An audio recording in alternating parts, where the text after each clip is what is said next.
Me hubiera gustado que esté Dante y que esté Juancho. Y que esté Johan. ¿He escrito a Pero Juan creo que tienen o lo clase. escribo? ¿Te he dicho algo? Sí, les he escrito, pero nada.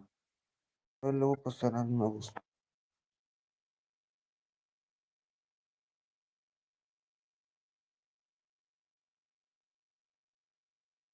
Ya estamos en vivo, Raúl. Podemos comenzar. Ya.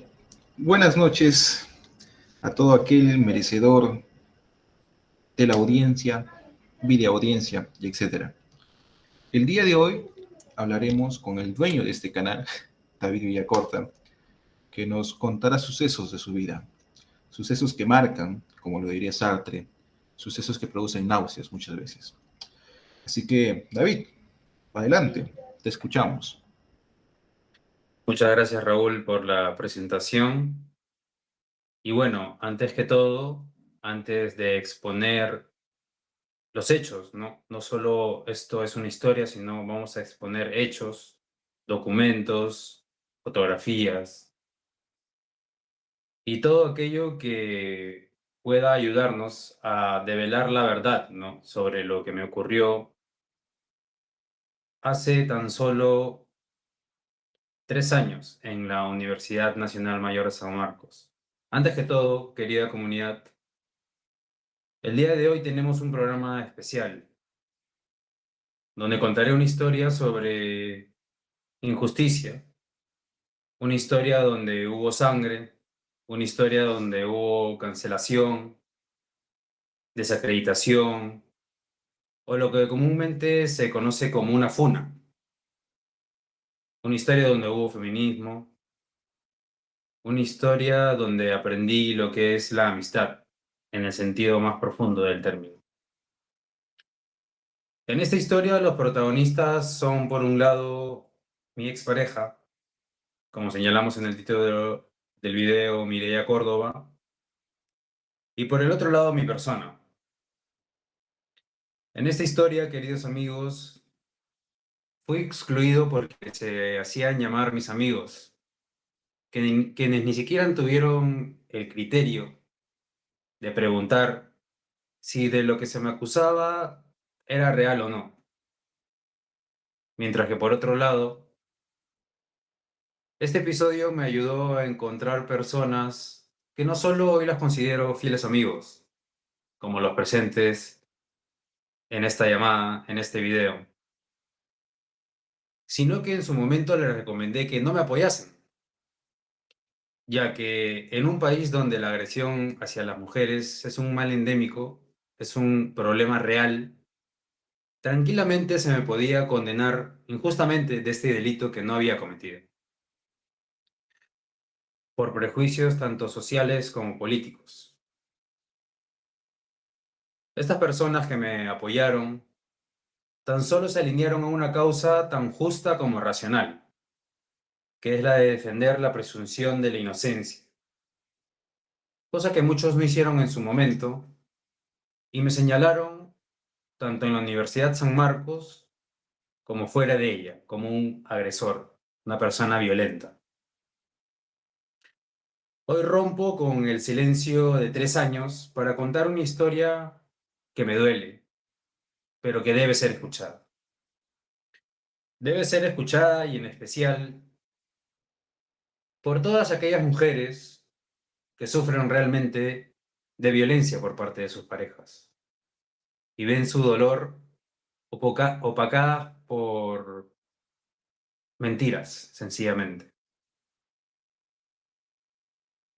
Para empezar con esta historia, hace 3 años, mi expareja, autodenominada defensora de las mujeres, me acusó pública y penalmente de ser un agresor.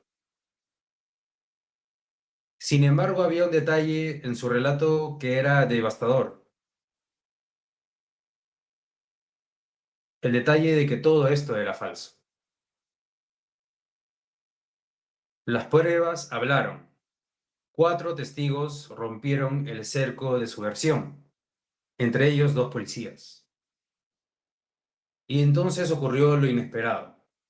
Se declaró mi inocencia de todos los cargos La fiscalía actuó de oficio, es decir, por iniciativa propia,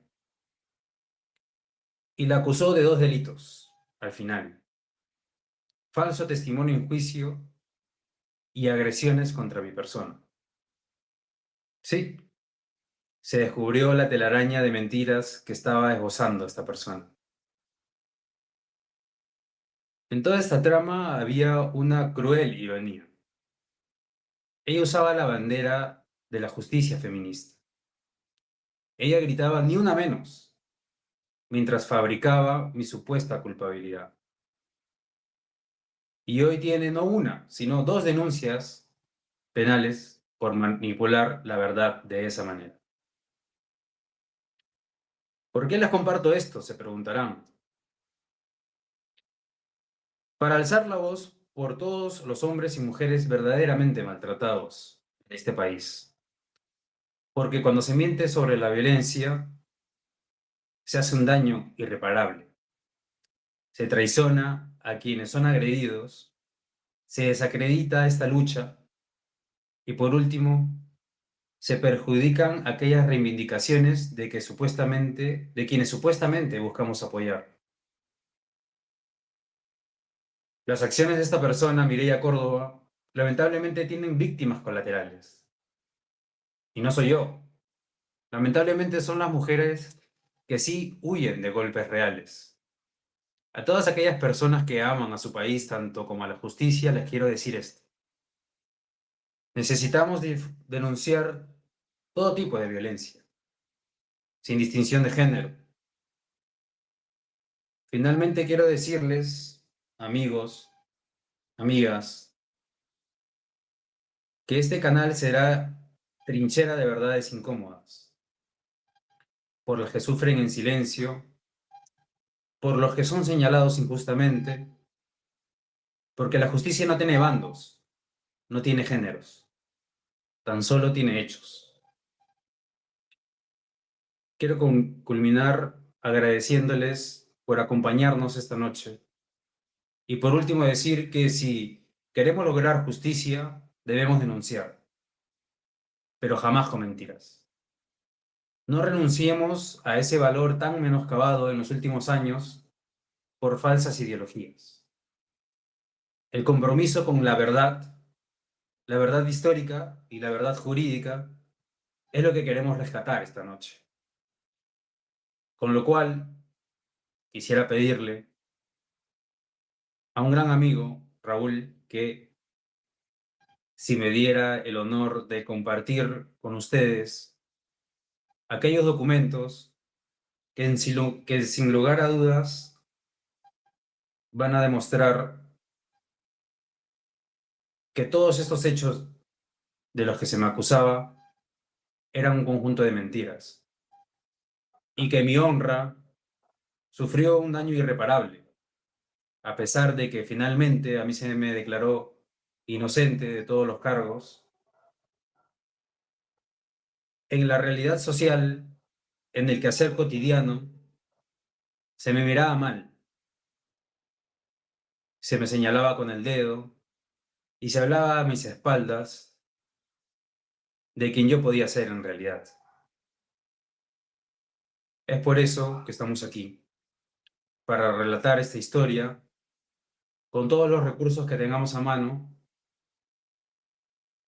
para definir una realidad que, si bien es excepcional, ya que la tasa de denuncias falsas no es realmente tan significativa como para considerarlo una tendencia que desacredite la lucha de las mujeres por su integridad,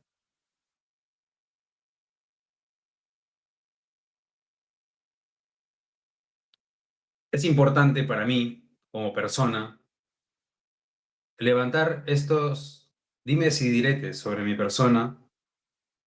Así que, Raúl, en el momento que quieras podemos comenzar.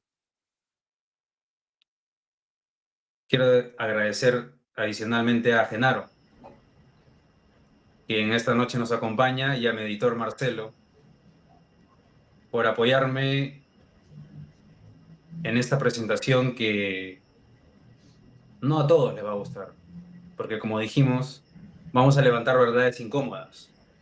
Verdades incómodas y hechos que son consecuencia de un tipo de pensamiento en específico.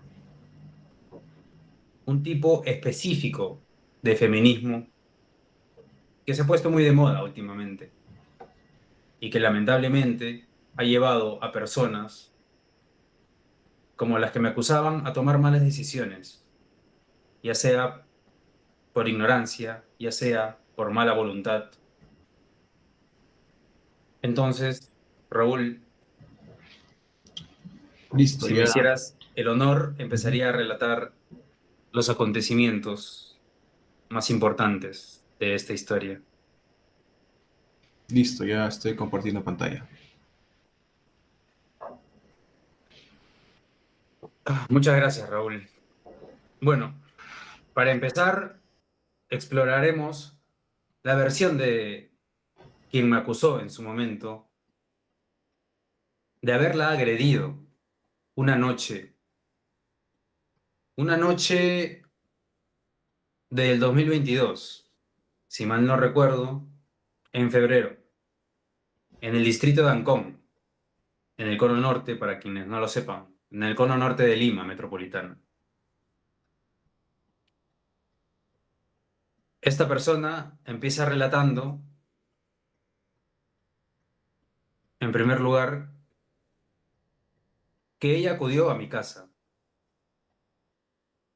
que ella había sido invitada por mi persona.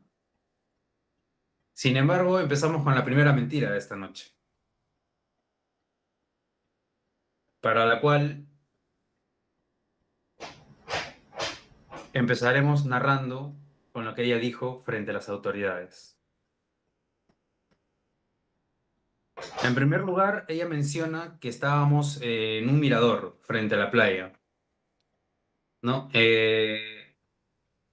En un cerro, señala ella, frente a la carretera, aproximadamente a las 8 p.m. del 5 de marzo de 2022.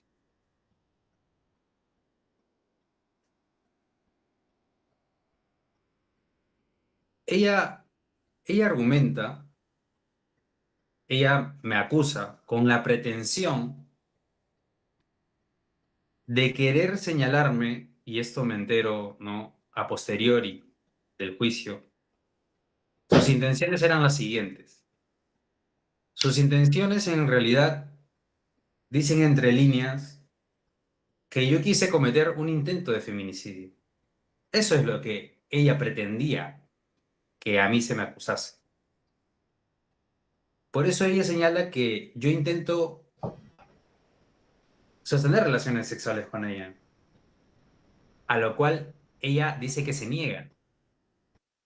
Antes de esto, claro que cabe señalar, estuvimos libando licor. Estuvimos libando licor, sosteniendo conversaciones vanas, y se produce este hecho. Dice ella, me agarra fuertemente del cuerpo, por las caderas, los hombros, forzándome a tener relaciones sexuales. En ese forcejeo, es él quien me empuja, ocasionándome lesiones en las rodillas y en los codos, dice ella. Luego de ese forcejeo, dice que mejor vayamos a su casa y que descansemos. Una vez fuimos a su casa, según ella, a mi casa, perdón, según ella, no, mi casa de Ancón. Fuimos a la plaza de armas de Ancón. Claro que todo esto es mentira, porque luego, como presenciaremos, y con el aval de 4 testigos, ¿qué digo 4? 4 fueron los que se admitieron en el juicio. Fueron 6 los testigos, o más incluso, que pudieron presenciar todo lo que esta persona está narrando. Y como ustedes se darán cuenta, lo narra rápidamente, porque cualquiera que sabe distinguir entre la verdad y la mentira, entre la fantasía y la realidad, sabe que la fantasía es simple, es sencilla, mientras que la realidad tiene matices, tiene detalles, en los cuales yo profundizo en mis declaraciones, con el afán de que se pueda hacer notar que lo que yo contaba era simplemente los hechos y que tenía testigos que me apoyaban y que dos de esos testigos eran agentes de la ley. Entonces continuemos. Dice que yo le insulto. Dice que hay un grupo de amigos del sujeto en mención, personas que no conozco. Una chica de ese grupo, al escuchar mi acusación, lo defiende diciendo que él sería incapaz de hacer eso, lo cual rechacé tajantemente.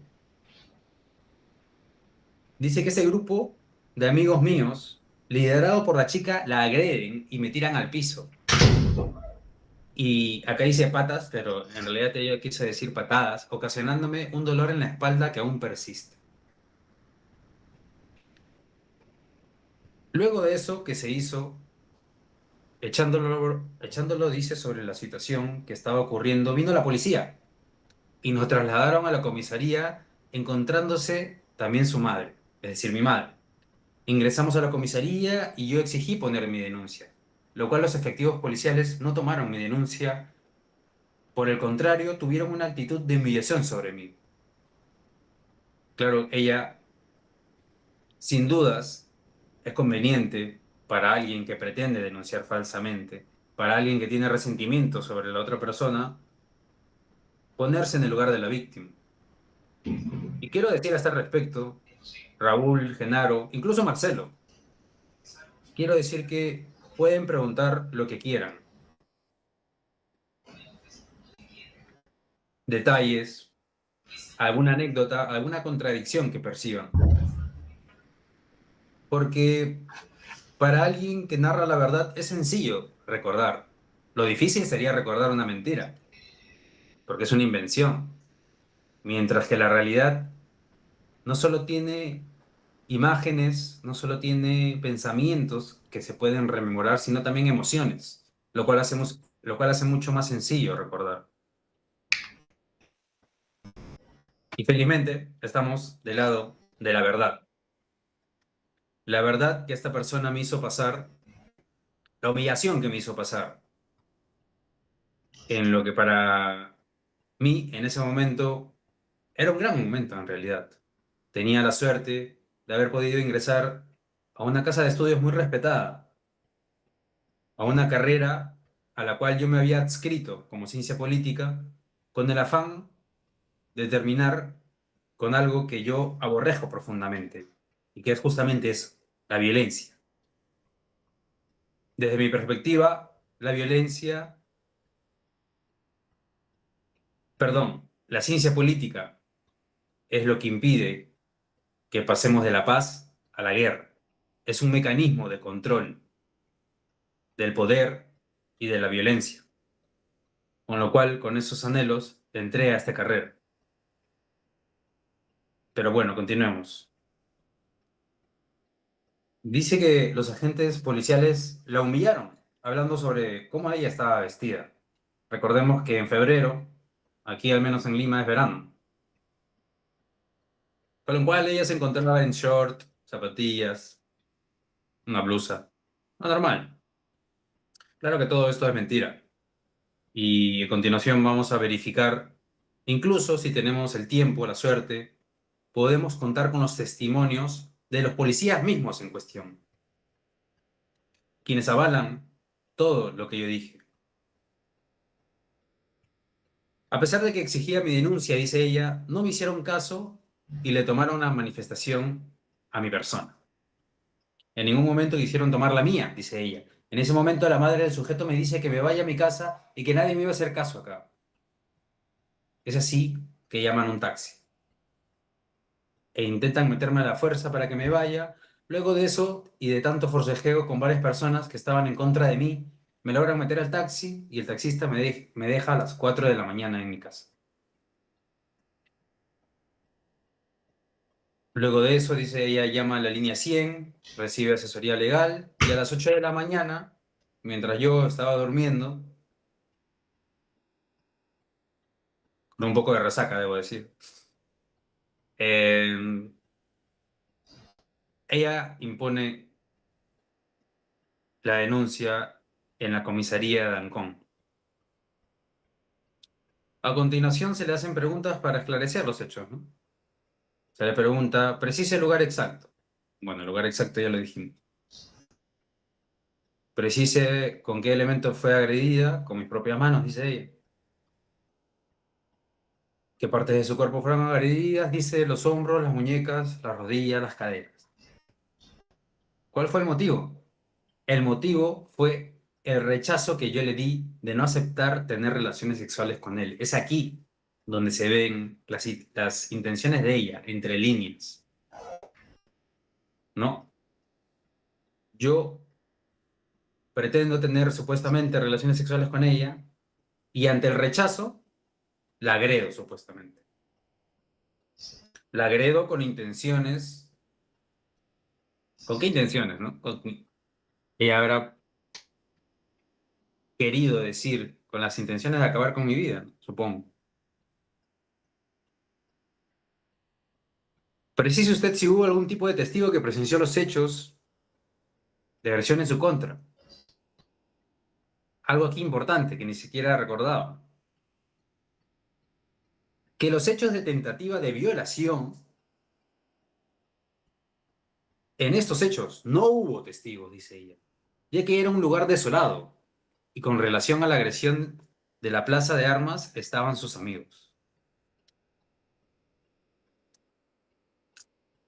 Esta es la primera vez que usted ha sido agredida, le preguntan. Ella dice que no, porque claro, es muy conveniente decir que durante toda la relación habrían sido unas 10 veces las cuales ella había sido agredida por mí. Bueno, es entendible que una mujer que realmente es agredida, a pesar de haber sido 10 veces, no presente una denuncia. Porque, como sabemos, el sometimiento de la mujer en relación al varón en nuestro país sigue siendo un problema estructural. Un problema no solamente político, sino psicológico, ¿no? En el cual hay una relación de dominación del hombre por sobre la mujer. Pero claro que todo esto era falso.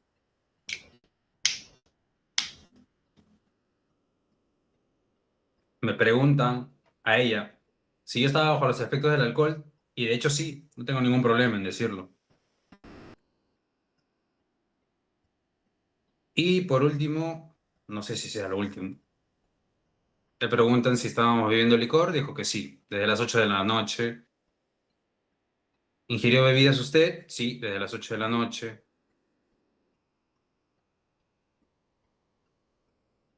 ¿Qué más podemos ver aquí? Exactamente comenzaron a ingerir licor. ¿Se refiere usted al denunciado? Precise de qué forma o manera es que el denunciado David Villacorta le habría intentado obligar a tener relaciones sexuales. Dice que esto fue por tocamiento a mi cuerpo, los senos, la cadera y luego retenerme de las caderas.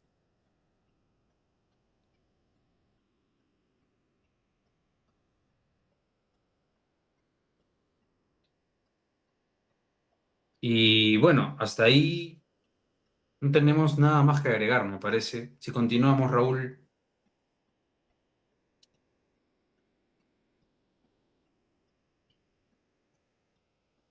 Precise cuántas personas se encontraban en la plaza de armas, dice 4. ¿En qué partes del cuerpo lo agredió? Dice que si yo estaba fumando marihuana, dice que sí. Bueno, desafortunadamente para ella se me hizo el examen toxicológico y obviamente desmintió lo que yo estaba diciendo. Debe ser por eso que la fiscalía, a final de cuentas, actúa de oficio y la denuncia, ¿no? Por falso testimonio. Porque hasta donde tengo sabido, y que se me corrija si me equivoco, porque para eso están los estudiantes de Derecho a los que he convocado hoy, para hacer un falso testimonio habría que haber dolo. ¿No es así, Raúl? Exacto, debe haber dolo. No, no por omisión o por ignorancia, sino por mala entraña, por mala intención, con la intención de mentir. Exacto. Haciendo la precisión de que al momento de que uno declara, se le precisa al declarante, testigo o testimonial que se actúe que si desconoce la respuesta, diga que no conoce o no precisa los datos. Así que si alguien da datos falsos, lo dice evidentemente con dolo. Claro, y vemos, como señala su testimonio, que ella afirma que no hubo ningún testigo la noche de los hechos. Lo dice explícitamente. Pero como veremos más adelante, yo no solo señalo que hubieron varios testigos en el momento y lugar de los precisos hechos, sino que estos testigos declaran en contra de lo que ella dice. Y estos testigos, dos no solamente son policías, sino que dos son dos vecinas, mujeres, las cuales presencian toda la verdad del asunto.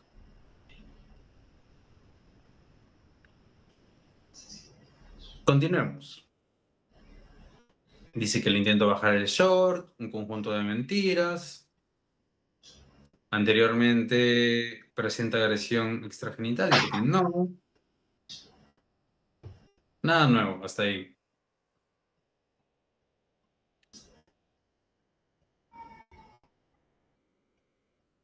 ¿Tiene algo más que agregar? Dice. Le pregunta a la policía. Dice que sí. También añadir que sufrí agresión en el rostro, El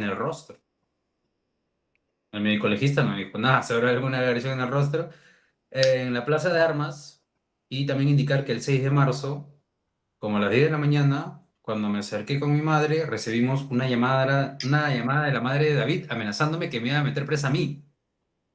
Esto ya al día siguiente. Al día siguiente dice a las 10 de la mañana. A las 10 de la mañana, que era un momento en el cual la policía ya se había acercado a mi casa a detenerme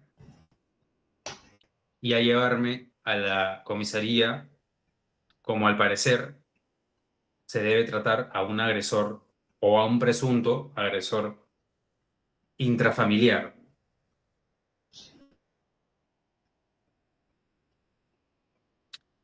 Y hasta ahí la versión de ella. Una versión bastante simple, una versión que obviamente, y se entiende perfectamente, que es una situación por la cual muchas mujeres en nuestro país pasan. Y de esa manera buscó enmascarar toda esta situación. Mireia Córdoba. Cabe decir, y antes de empezar con mi versión,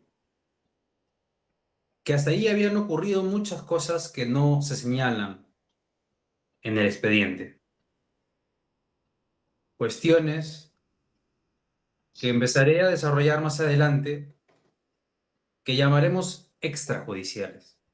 Cuestiones que conciernen a lo que podríamos denominar como funa, como cancelación política, como inquisición política o como simple desacreditación,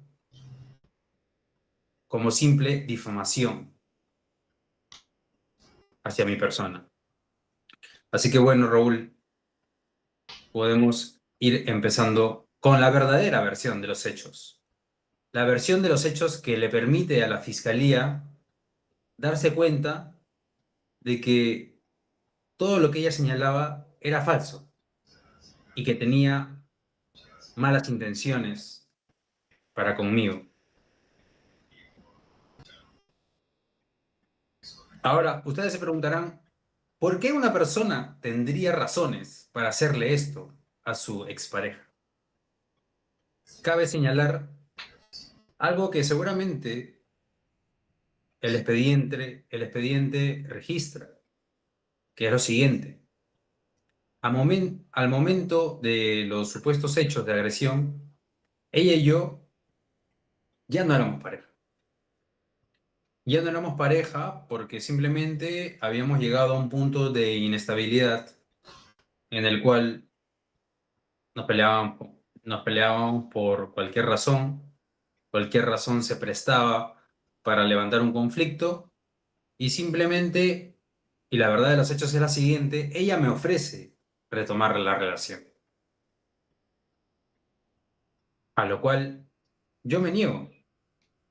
Y es así como nace este resentimiento de ella hacia mí. Entonces, bueno, continuemos. A ver, dice. Actualmente, en compañía de quien vive, creo que eso no es demasiado relevante, la actividad que se dedica. Bueno, en ese tiempo simplemente era un estudiante, ¿no? Cabe decir que yo ingreso a la Casa de Estudios San Marcos a los 27 años.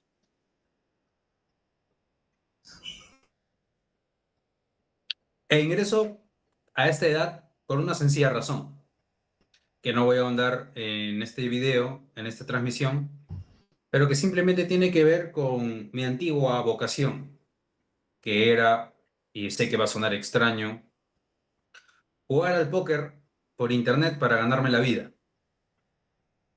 Hasta ahí no ahondaremos en ese tema, tal vez lo hagamos en otra oportunidad. Mientras tanto, retomemos. ¿Qué vínculo tiene con la denunciante? Y entonces yo digo, ¿no? La verdad, así de sencillo.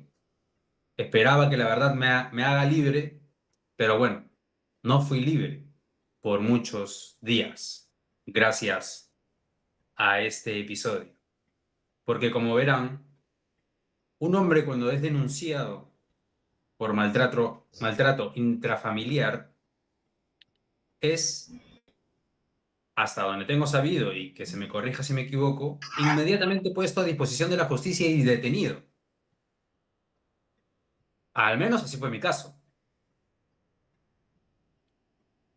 Entonces, para el 6 de marzo, para supuestamente el momento en el que mi mamá supuestamente le pone una amenaza a ella, porque ella al día siguiente de ponerme la denuncia y cuando yo ya estoy en la comisaría como un reo más, en la comisaría de Ancón,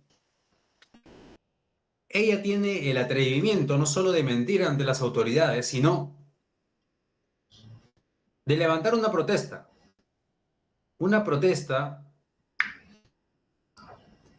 que será acompañada por lo que podremos denominar la promoción ingresante del 2019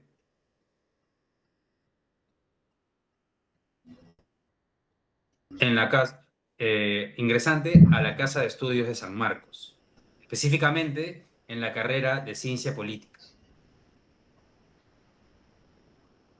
Son, no todos, pero una gran cantidad de alumnos de esta promoción quienes avalan su versión. Y no solamente alumnos, profesores. Profesores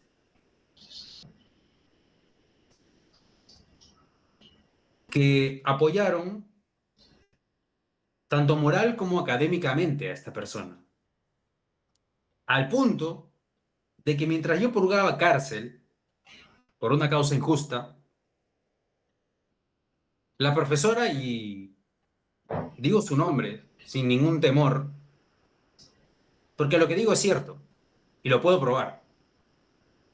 Tal vez esta noche no tengamos el suficiente tiempo para levantar todas las pruebas sobre lo que yo afirmo, pero confío en que se confíe en mi palabra, ya que esta denuncia no fructificó en favor de ella, sino en favor mío.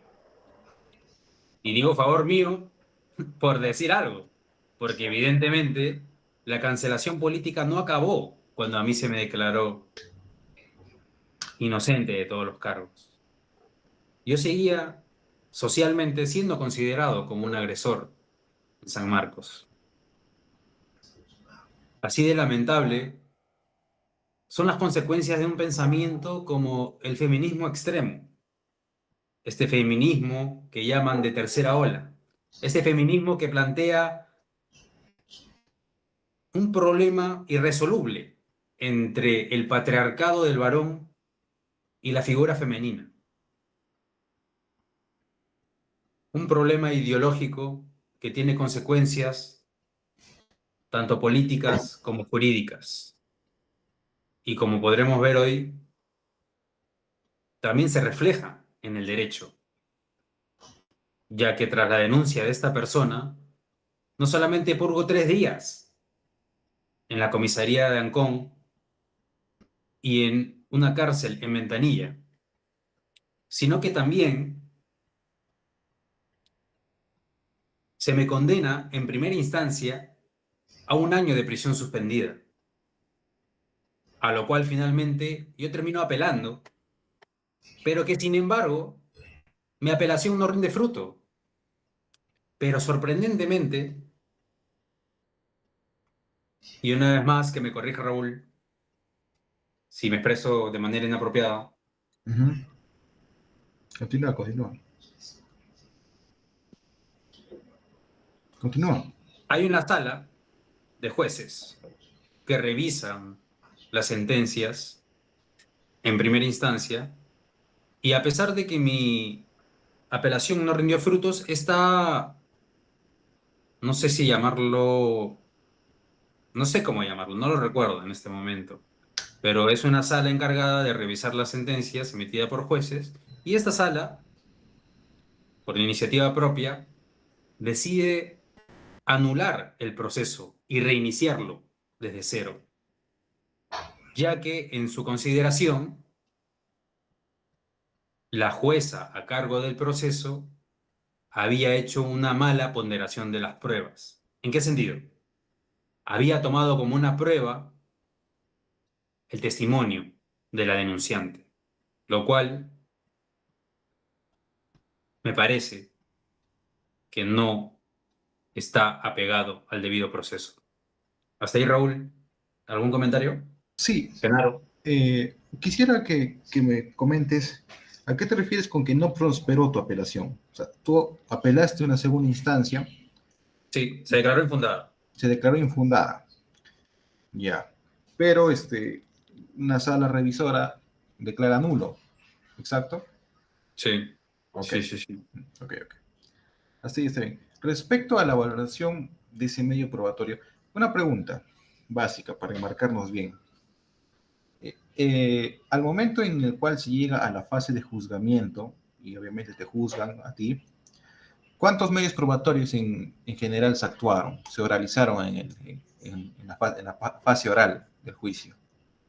¿A qué te refieres exactamente con cuántos medios probatorios? Es decir, ¿cuántas pruebas presenta ella? Claro, el término exacto es medio probatorio, no prueba. O sea, ¿cuántas Ujú. pruebas en manera coloquial se actuaron, no? Bueno, que yo recuerde, habían al menos dos. Primero, su testimonio. ¿Ya? Segundo, estaba, digamos, el informe médico en el cual ella señala, no, ella no señala, sino el perito médico señala que Ujú. ella tiene lesiones en las rodillas. Ok, Lesiones que según ella habían sido causadas porque yo intenté tener relaciones sexuales con ella y ella se negó. ok. Y entonces yo le empujo, supuestamente, ¿no? Ahora vamos a contar realmente cómo se dieron, ¿no? Estas Claro, lesiones.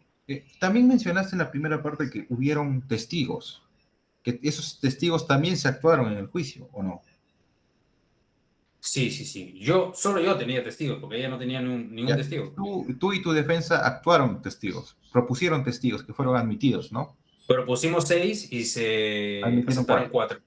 Ok. Esos 4 declararon en fase oral, ¿no? En el Sí, momento. declararon incluso 2 veces. Ok, ok. Aquí es importante señalar que el momento de la fase de juzgamiento, el, el magistrado, eh, eh, David, ¿cuántos años te pedía cuál era el pedido de la pena de la fiscalía? ¿Te recuerdas más o menos? No, la verdad que no. Si no me equivoco, pidieron 1 año Ya. y dieron 1 año, ¿no? Porque Ok, como no tengo antecedentes, para ser más simples, este, cuando te juzgaron, ¿eran varios jueces o un juez nada más? un juez nada más. Ya, Una juez.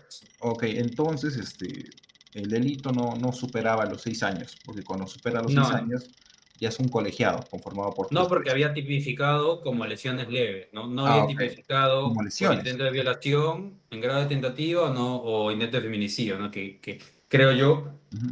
era lo que yo hubiera preferido. Ok, ok. Ahora, respecto a la valoración que hace el juez, es que es importante que lo sepa a las personas que nos están escuchando. El juez debe valorar todos los medios probatorios que se actúan en...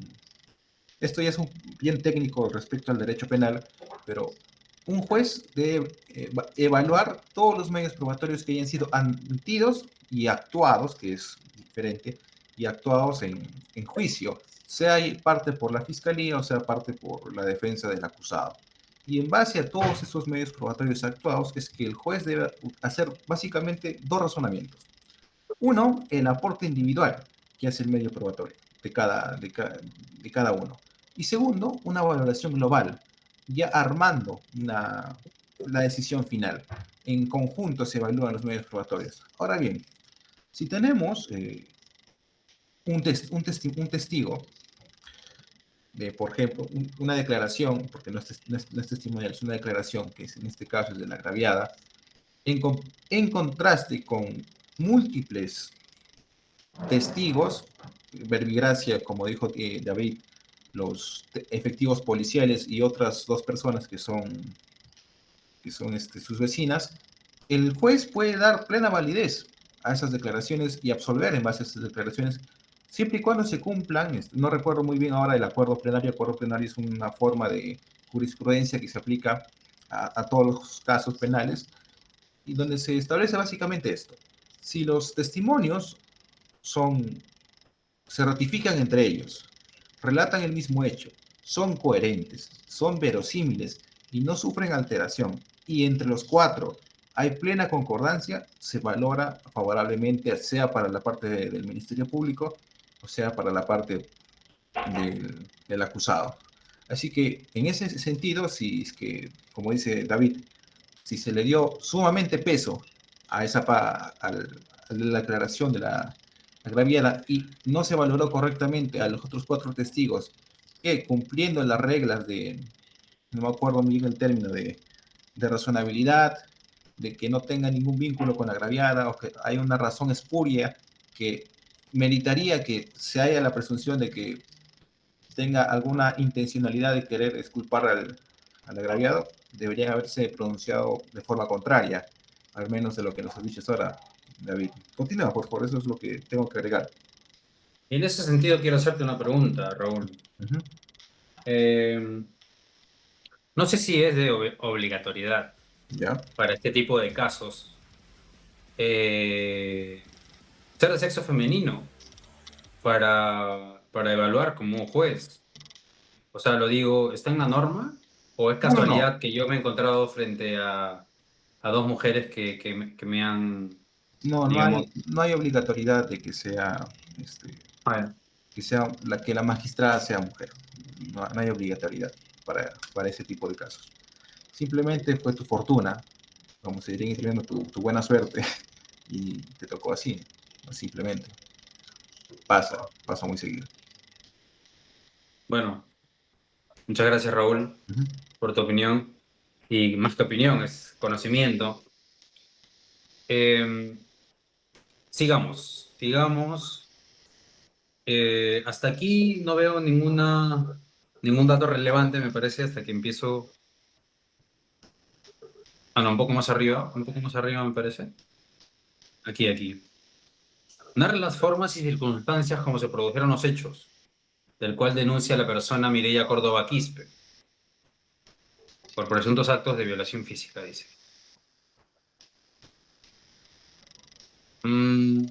Pero aquí empieza en una persona, o sea, aquí empieza en un punto más tardío de la narrativa, ¿no? No sé por qué. Porque aquí señalo que Mireia Córdoba agrede a uno de mis amigos. Claro que obviamente ella va a omitir ese dato, ¿no? Y bueno, tampoco mi amiga Karen no es admitida como testigo. ¿Por qué? No lo sé, la verdad. Pero ella era una de las personas que a las cuales yo intentaba presentar como testigos para señalar que lo que Mireia denunciaba tenía contradicciones. Y bueno, dice aquí, y viendo que, y viendo que estamos en un punto más tardío de la narrativa y que no contamos con los hechos preliminares, más que todo lo que realmente pasó en el lugar y hechos precisos, es que voy a empezar a narrar lo que realmente pasó esa noche, con un lujo de detalles, porque simple y sencillamente para mí es fácil contarlos. Fácil contarlos porque son fáciles de recordar. No los declaré una, sino 3 veces, con lo cual no hubo ninguna contradicción en mis testimonios. Y bueno, lo que pasó esa noche fue sencillamente lo que sigue. Estábamos tomando en aquel mirador, conversando, y cerca de ese mirador habían casas, ¿no? Y de ahí es que viene el primer señalamiento sobre testigos, ¿no? Habían casas, había una familia afuera de su casa, en un pequeño balcón, que estaba a unos 10 o 20 metros, en los que sencillamente podíamos escuchar lo que ellos contaban y ellos escuchaban lo que nosotros decíamos, estábamos relativamente cerca. Y es así que, bueno, llega un momento en el cual, al ser yo mayor, al tener más experiencia, digamos, tomando licor, la invito, ¿no? A que vayamos a descansar. La invito y bueno, igualmente le pediría a Raúl que vuelva a compartir el expediente para que podamos llegar a justamente ese punto desde el cual se parte. Ok, dame un momento. Sino que Sí, no tuve hay problema. Yo sigo narrando. un Entonces, percance. como estábamos en un mirador que estaba en una pendiente, le recomiendo que bajamos por las escaleras y estas escaleras pasaban justo al lado de la casa en donde estaban estas personas paseando a su perro, ¿no? Y bueno, simplemente compartiendo, conversando. Es así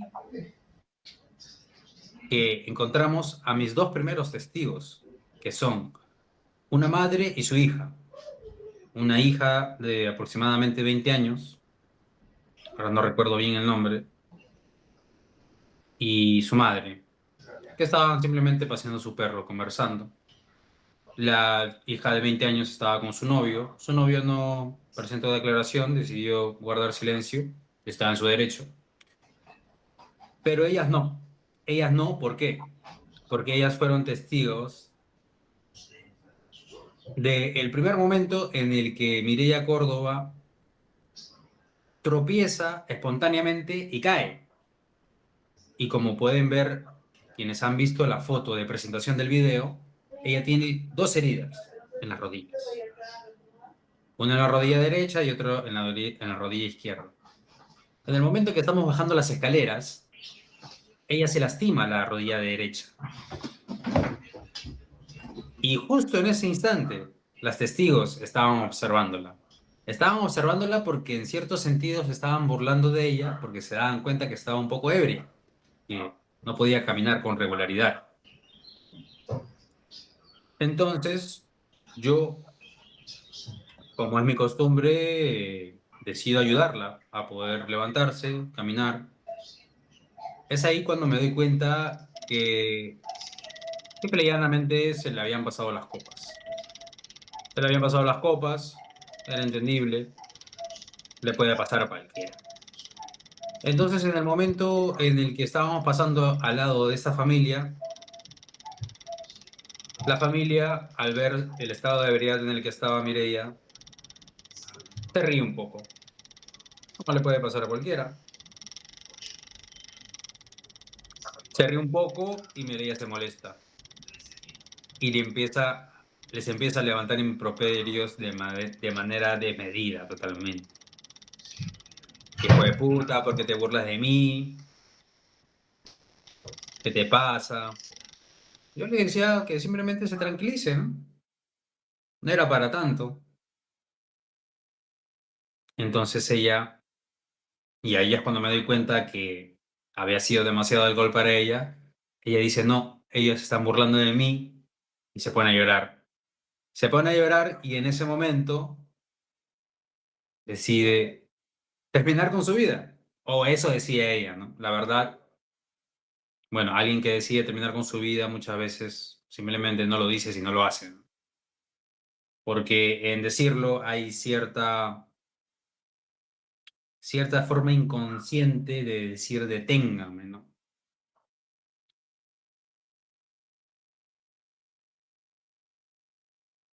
Es ahí, y como estamos en un mirador en Ancón, ella va corriendo hacia la playa. Ella va corriendo hacia la playa gritando que quería acabar con su vida.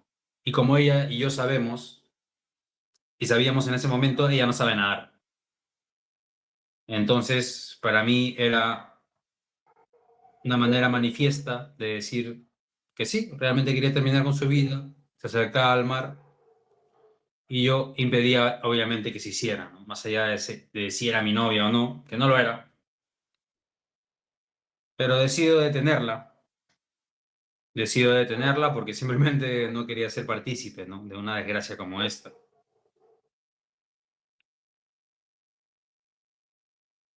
Es en ese momento en el que ella ve impedida, ¿no? Lo que ella quería hacer, que dice, me quiero ir de aquí, vayámonos de aquí. Yo le digo, ok,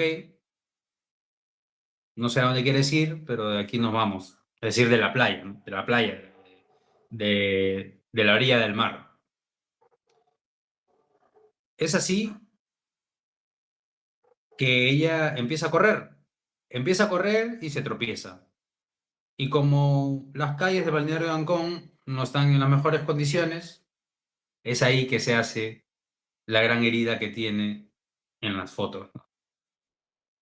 Se, digamos, se saca un pedazo de piel de la rodilla al estar ebria corriendo, se cae en un pavimento que está roto.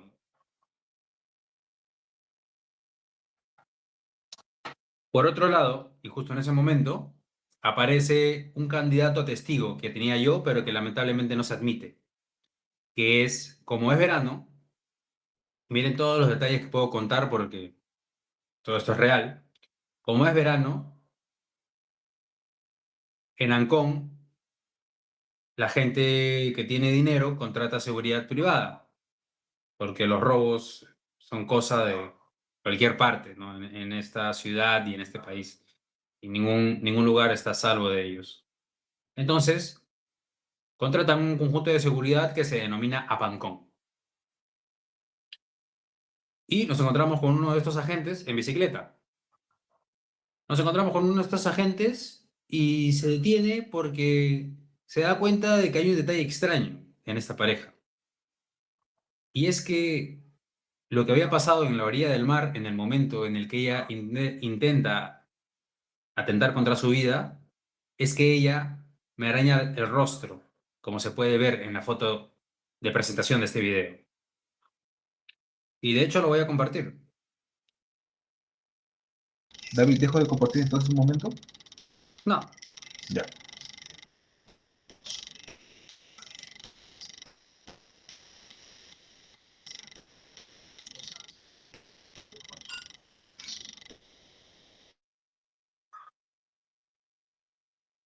voy a compartir algunas cosas que apoyarán mi versión.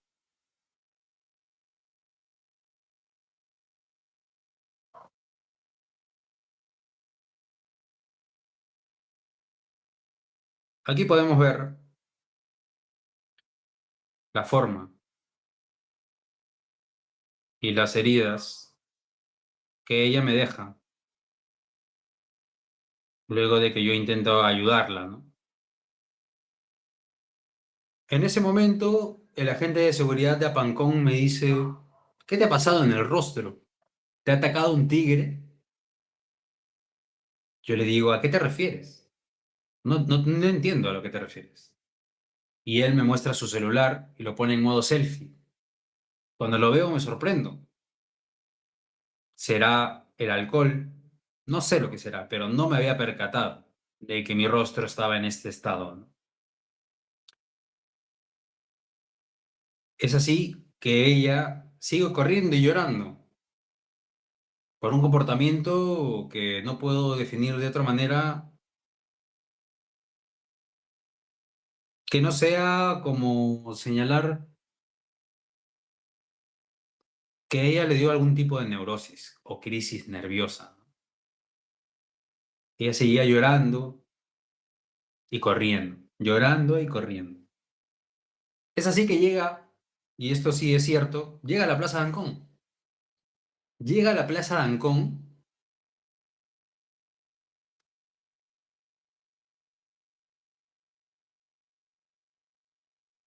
llega a la Plaza de Ancón y se encuentra con un conjunto de personas en una banca. Estas personas, y aunque ustedes no lo crean, una de esas personas que estaban ahí era la chica de 20 años que había presenciado todo hace un rato cuando Mireia se cayó y se lastimó la rodilla, la primera vez, la rodilla derecha, en las escaleras, bajando del mirador. Y nos preguntan, le preguntan a ella también, ¿qué pasó? Y ella les dice, me ha agredido, me ha agredido. Ellas ven mi rostro y no entienden, porque parece que todo hubiera ocurrido al revés, ¿no? No entienden lo que pasa y otra de las personas que estaban en ese grupo era una amiga, Karen Ríos. Entonces le digo, Karen, ¿sabes qué? Llama a la policía, le digo. Llama a la policía porque esto se puede tornar confuso, se puede malinterpretar. Y creo que los hechos son evidentes. Creo que es evidente quién ha sido el agresor, es decir, ella, y quién ha sido el agredido, es decir, yo. Es así que en la espera, porque lleguen los agentes policiales a Chic, de apellido Achik y de apellido Alberca, es que la sientan, le dicen que se calme, y las personas que están intentando ayudarla, y ya llegamos a este punto en donde aparece Karen, Mireia, como dice en la primera línea, agrede a Karen, la persona que quería ayudarla. ¿Qué lógica tiene esto? Ninguna, más que la lógica del alcohol, ¿no? Y bueno, las personas que estaban ahí se dan cuenta que se había lastimado las rodillas en las escaleras anteriormente, diciendo que llamen a la policía porque estaba ebria y me estaba agrediendo en el rostro. Luego llegó Serenazgo, tengo una novedad, y Serenazgo llamó a la policía. Y felizmente llamó a la policía. Llegó la policía y me voy a detener en la lectura porque lo recuerdo perfectamente. Llegaron los agentes de policía y nos separaron. Nos dijeron, por favor, joven, usted párese por allá, usted, jovencita, párese por aquí. Y nos dijeron que les dijéramos qué pasó, primero a ella, porque claro, ella tenía heridas en las rodillas y yo en el rostro, pero llevados un poco por el prejuicio, y hasta en cierto punto lo comprendo, le preguntaron a ella qué es lo que había pasado. Y ella, de una manera muy extraña, les dice lo que en verdad había pasado.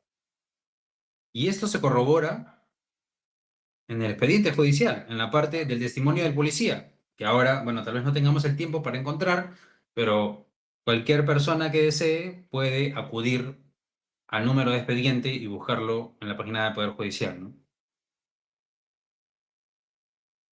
Ella les dice que se había caído corriendo y que por otra parte ella me había agredido a mí en el rostro. Entonces los policías dijeron, ok, vamos a la comisaría. Parece que ambos se han agredido. Vamos a la comisaría. Entonces yo entendía la situación. Le digo, ok, vamos. Una vez estamos en la patrulla, ella empieza a agredir verbalmente a los policías.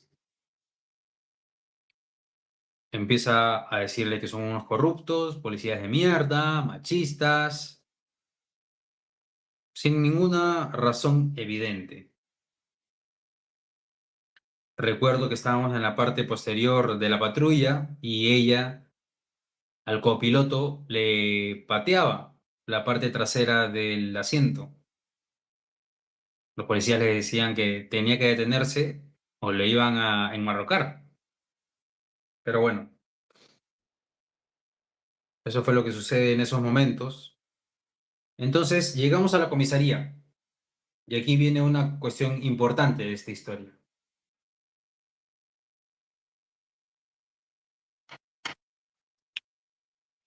Llegamos a la comisaría y ella, siendo consciente, en parte, de lo que había hecho, me pide por favor que no la denuncie. Y como había sido una situación que no había ocurrido nunca,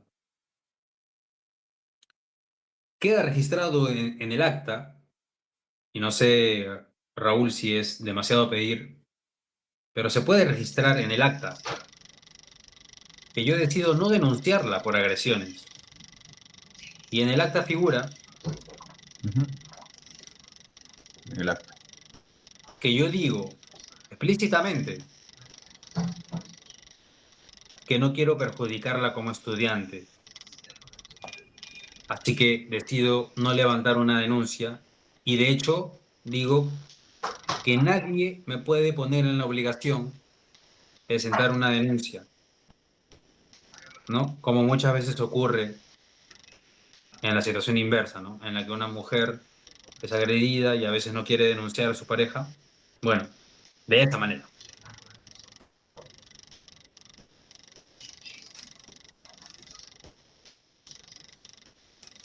Entonces decido no poner la denuncia, pero sin embargo me dicen que esto tiene que quedar registrado en un acta. Un acta que es una prueba más de la que yo presento en este juicio. En este juicio se admitió la declaración de estos dos policías que estaban presentes en la patrulla. Se admitió la declaración de los testigos del lugar preciso y momento preciso de los hechos. Dos testigos, la madre y la hija de 20 años, que si mal no recuerdo se apellidan Panchano.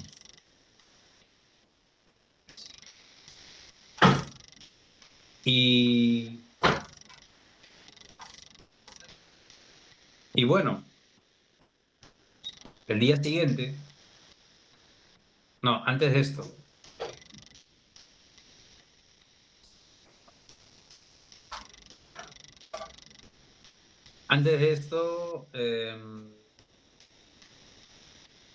decir que claro,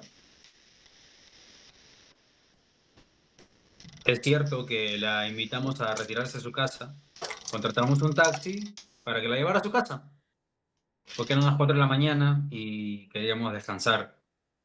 Y que bueno, ya era casi un dato menor para mí que mi rostro había sido arañado de una y mil maneras. Simplemente quería que la situación acabe de una vez y ya no la quería volver a ver, evidentemente. Entonces contratamos un taxi y se fue. Llegó a su casa, al parecer, como ella misma narra, llamó a la línea 100, preguntó qué hacer, supuestamente, si su pareja lo había agredido, y le recomendaron que vaya a la comisaría del lugar a presentar la denuncia. Y así lo hizo. Así lo hizo, levantando falsedades a diestra y siniestra. Es entonces que al día siguiente yo me levanto y aproximadamente a las 10 de la mañana recibo llamadas de amigos cercanos a Genaro y a Raúl. Llamadas de Dante, llamadas de Johan, llamadas de gente de derecho a la cual yo me había acercado muy poco tiempo antes de todo esto. Quienes yo pensaba que eran mis amigos, ni siquiera, como dije, tuvieron la perspicacia para preguntar, David, ¿es verdad lo que pasó? No. Lo que hicieron fue excluirme, tanto social como académicamente, porque hasta este entonces yo había sido, y lo digo con todas las letras, había sido el creador de un taller reconocido por la Universidad de Economía Política y fui expulsado de mi propio taller, en el que yo fui el miembro fundador, en el que yo impulsé de manera solitaria y que, claro, otros estudiantes me acompañaron y me ayudaron a fundar el taller, pero yo fui quien lo empezó. Lo puedo decir con todas las letras. Y este taller está reconocido por el Estado y la universidad. Y al igual que en este taller que yo mismo creé, me expulsaron. Y de los otros talleres que también formaba parte, se me fue expulsado. Y puedo dar muestra de ello en este mismo momento. Podemos ver entre las fotografías con las que cuento para probar mis hechos,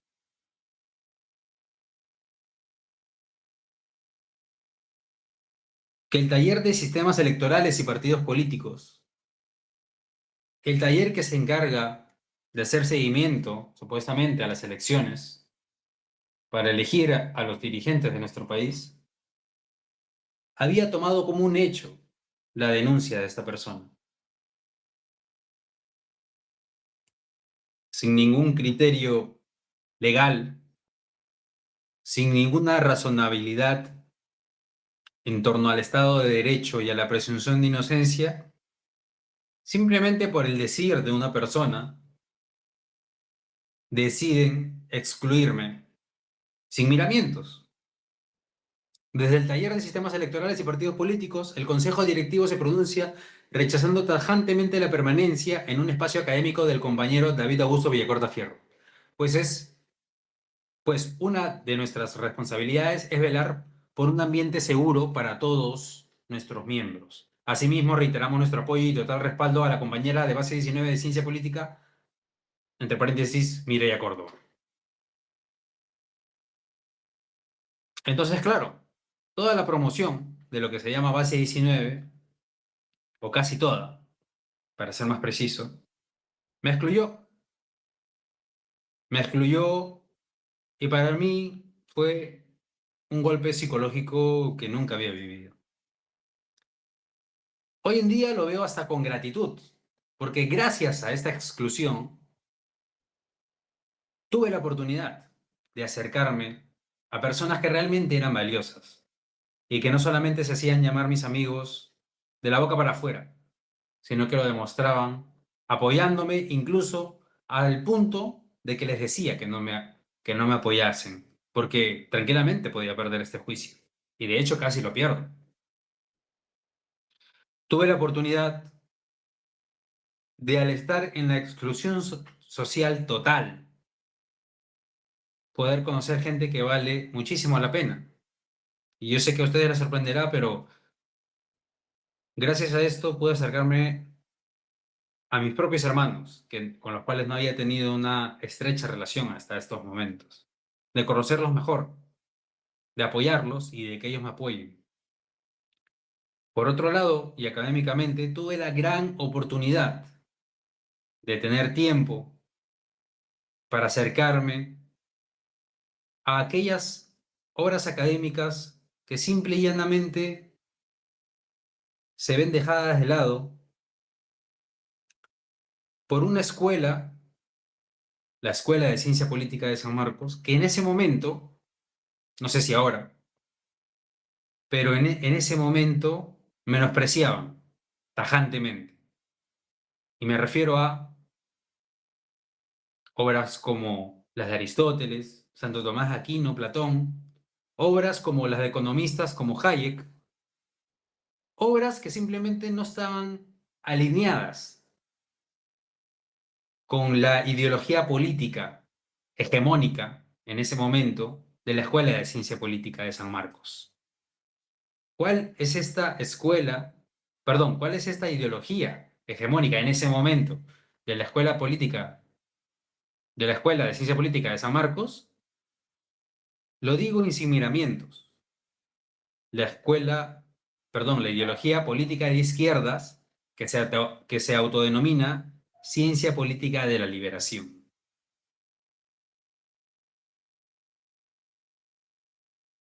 Una ideología que, desde el primer momento en que la vi, me di cuenta de que no tenían el suficiente criterio para hacer algo tan lógico como estudiar las obras de quienes ellos decían criticar. Es impresionante, impresionante realmente. Impresionante ver que autores a los que ellos siguen, como Enrique Dussel, el difunto Enrique Dussel, no tenían siquiera la humildad, el compromiso para con la verdad de haber leído obras de Hayek, obras de Popper, obras de Stigler, obras de Daron Acemoglu. Cada economista para ellos es simple y llanamente ideología política de la muerte, le llaman ellos. Pero cuando revisas sus obras te das cuenta que no citan a esos autores, no pueden citarlos, porque todo es una falacia del espantapájaros. Lamentable realmente. Pero bueno, sigamos con lo que hemos venido a examinar. Entonces, ¿en qué nos quedamos?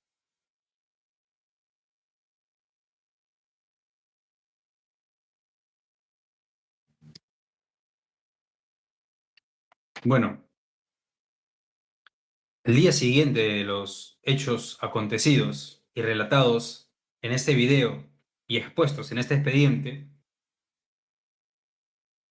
empiezo a tener llamadas de Dante, de Johan, de gente que no era de mi promoción o de mi base, que eran de la base o promoción del 2020, que habían ingresado ese año.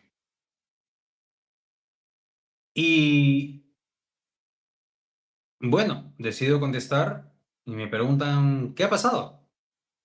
¿Qué ha pasado? Porque vemos publicaciones por todas partes de que se te ha denunciado por ser un agresor.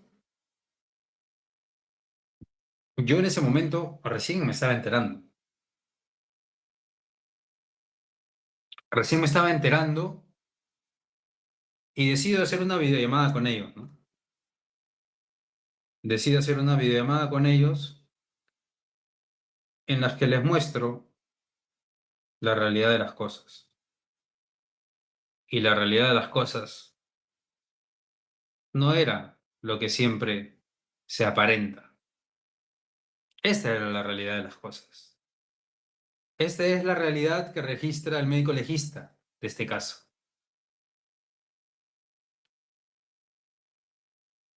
Entonces, a partir de aquí, se inicia una campaña contra mí, al mismo tiempo que yo, segundos después de esta llamada y esta foto,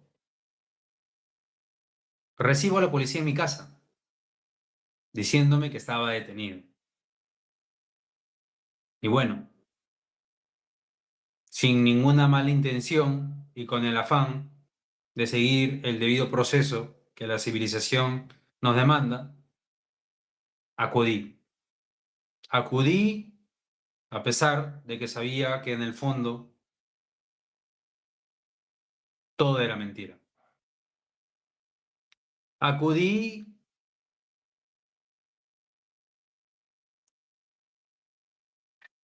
Acudí de buena fe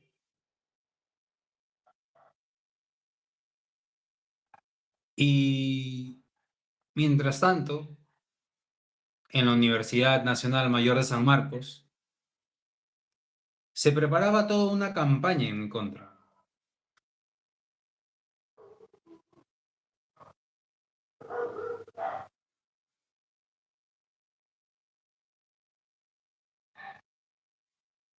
Para lo cual quiero seguir presentando pruebas de lo que pasó.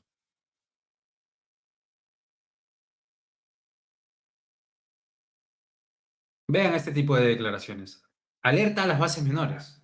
David Villacorta sigue siendo estudiante de la Facultad de Derecho y Ciencia Política de San Marcos. Atentox, dice abajo. Todex. Lenguaje típico de este tipo de ideologías baratas, desarraigadas de la realidad. Ideologías que piensan que con el uso de la X o de la E se reducirá, se reivindicará, se arreglará el problema de la violencia contra la mujer.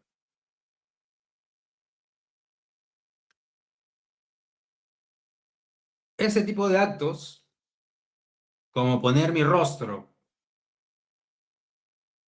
en todas las calles de la ciudad de donde venía, es decir, el balneario de Ancón, son los que perpetraba esta gente. Mireia Córdoba, Andrea Delgadillo, de base 19, Camila Revilla,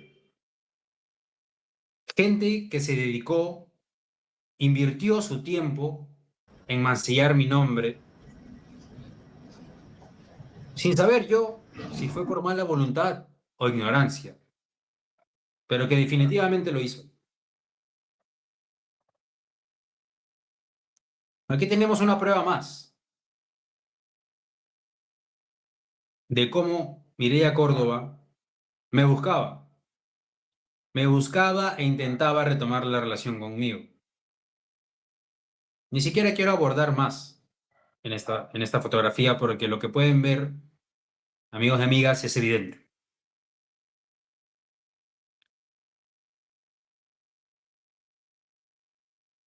Aquí, como les comentaba, había creado un taller. Había creado un taller y había recibido el apoyo de muchos profesores. Profesores, entre ellos, debo mencionar, Kurt Neueding. Kurt Neueding, de ascendencia alemana, que me ofreció en esta época escribir un libro con él sobre los ciclos económicos y la macroeconomía en nuestro país en el siglo XXI, al ser yo un alumno destacado de su diplomado. Que desde las denuncias presentadas por Mireia Córdoba, y yo lo entiendo perfectamente, porque es difícil relacionarse con alguien que es, en un país como el nuestro, que es denunciado por violencia de género, decidió cancelar su invitación para conmigo de escribir un libro juntos. Y yo lo entiendo perfectamente. Pero fue solamente uno de tantos episodios y que me ha tomado 3 años poder recuperarme y poder contar esta noche estos episodios a través de YouTube.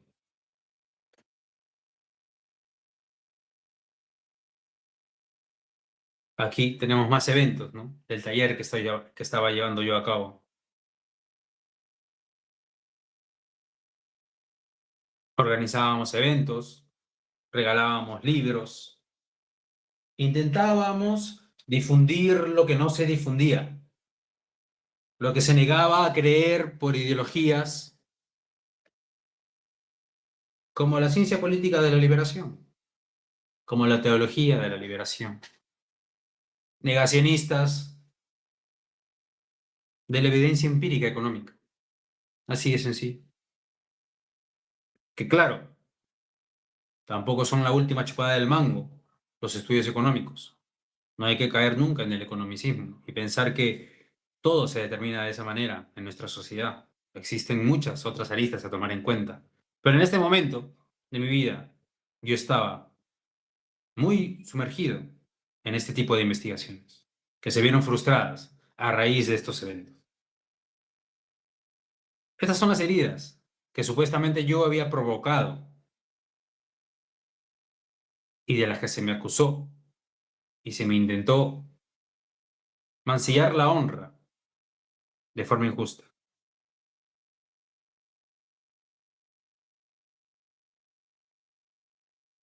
Vamos a ver qué más hay por aquí.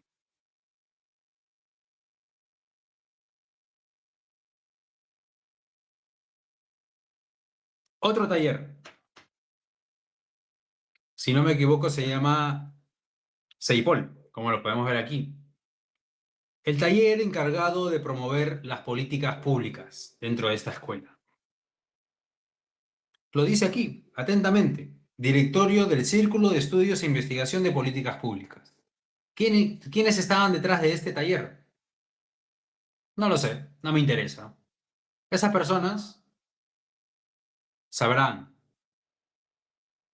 muy en su conciencia, muy en el fondo, lo que hicieron. Y como no tengo ánimos de vengarme de ninguna de estas personas, porque quiero pensar que tenían la buena intención de frenar una injusticia, se equivocaron.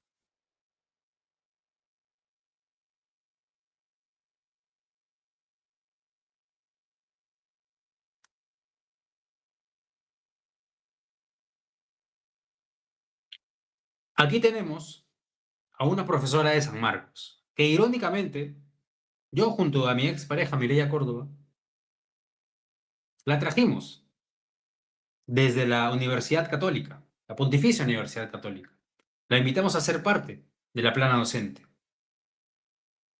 Y que junto a mi expareja, y siendo yo denunciado públicamente y penalmente, juntas deciden formar un taller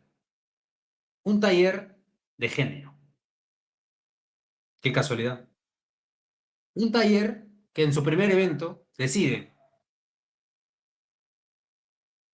hacer lo que ellas denominan una autoetnografía. Así es, la doctora Alison Rodríguez Navia, doctora de la Universidad Autónoma de Madrid. Así es, Europa no se salva de estos elementos simple y llanamente equivocados. Y juntas deciden organizar un evento en el cual deciden publicar algo que ellos llaman autoetnografía. Autoetnografía que relata los supuestos hechos de violencia que yo habría acometido para con Mireia, mi expareja. Así es. La corrección política está fuertemente arraigada en quienes hablan de lo que no saben.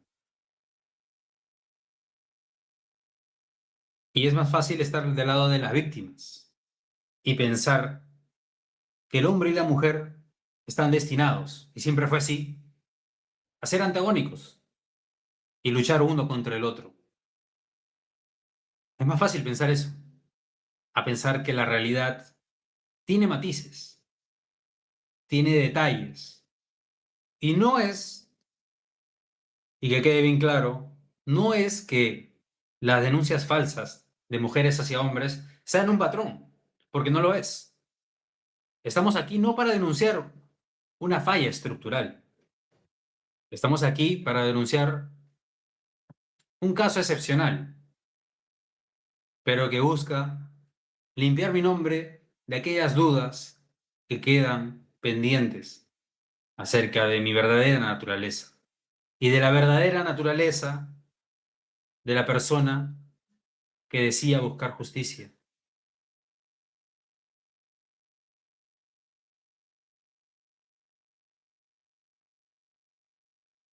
Aquí la podemos ver, junto a su pobre y triste madre, porque ¿quién la puede culpar?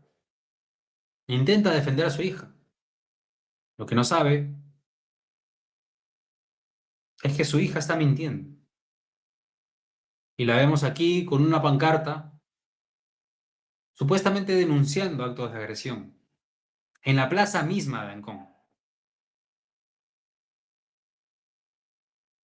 Todo era falso.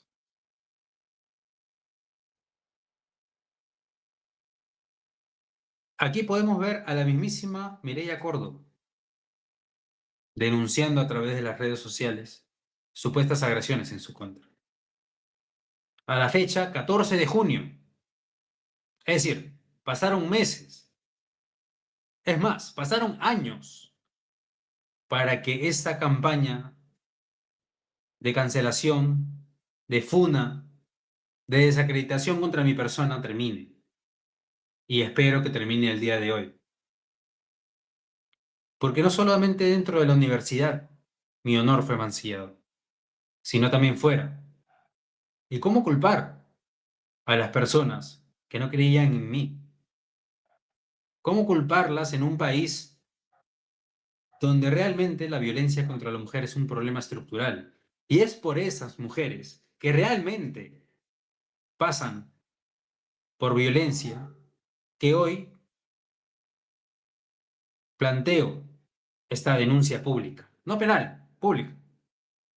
Porque personas como Mireia Córdoba desacreditan, ridiculizan una lucha que es honorable y es legítima.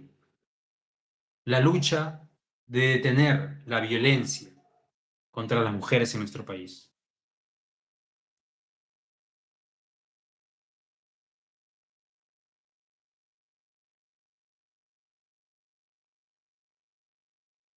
Este tipo de declaraciones son las que imparte esta gente, sin ningún reparo.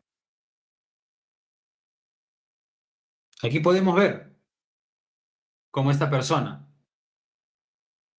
con el lenguaje típico de quienes han caído en presa de este pensamiento simplista, banal, contingente, accidental, que a pesar de que promueve el aumento del presupuesto del Ministerio de la Mujer, los feminicidios siguen y siguen aumentando. Una cuestión que simplemente es el reflejo de su fracaso.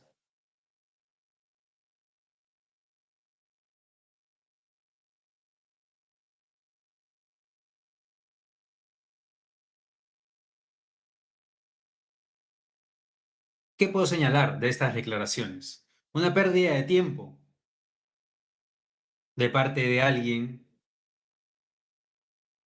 que ha sido contrariada por la verdad jurídica e histórica. Como podemos ver y expondré a continuación, se me declara inocente de todos los cargos.